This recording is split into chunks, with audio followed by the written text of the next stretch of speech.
taking place at the exact spot where your father was assassinated. And in a sense, it seems quite marvelous at one level that you can actually write this book, say the things you say in it, and have nobody sort of, coming chasing after you.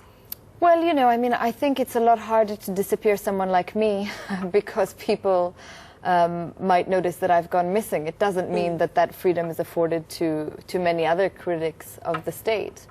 And certainly it's something that I work very hard at. I fought to have a launch in Karachi. We fought to get the books there. We waited 2 months for permission to use the public gardens outside of which my father was killed. And really, I think what made it possible is that we had people come. We had 700 people come as an act of solidarity, as an act of protest. Now, you can't roll back 700 people. You can't roll back people's curiosity.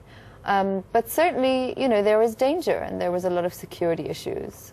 There is a lot of concern, and one has to take caution. One has to take care of movements, of mobility. But I don't think that means we censor ourselves. I think it means we keep speaking. We just have to be aware of the risks.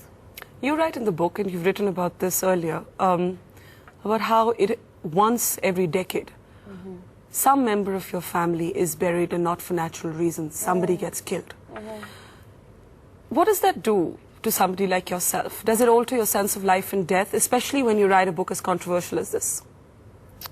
Well, when I was younger, I used to try to find patterns in things just to make sense of them. Because as a child, it's very difficult to go to school and say, oh no, my grandfather can't come for Grandfather's Day because he was killed. Most first graders don't have that experience in common with other first graders.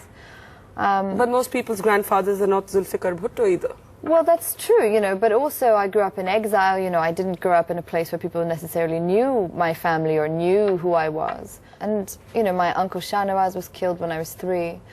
And I used to try to and I hate maths, but I would try to say, okay, well, look, there was, 5 years between this one and 6 years between that, so does that mean that? And it was really after my aunt was killed in 2007, when suddenly the numbers just lined up in a column, and it seemed to be every decade.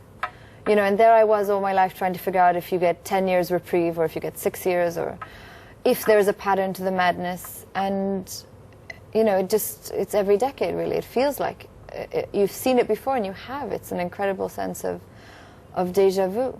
And then do you become this dark person who then wonders when the next decade is coming? It's a horrible question, but I'm just wondering if you live with that sort of premonition almost. No, I think, every time it happens, you think it can never happen again. And you certainly hope that it can never happen again. And it's important, I think, to live in ways that prevent it from happening again. But certainly, it begs the question, why does it keep happening? And what is it about this violence that is so accessible?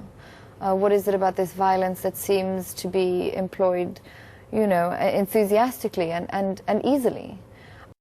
Tuba.com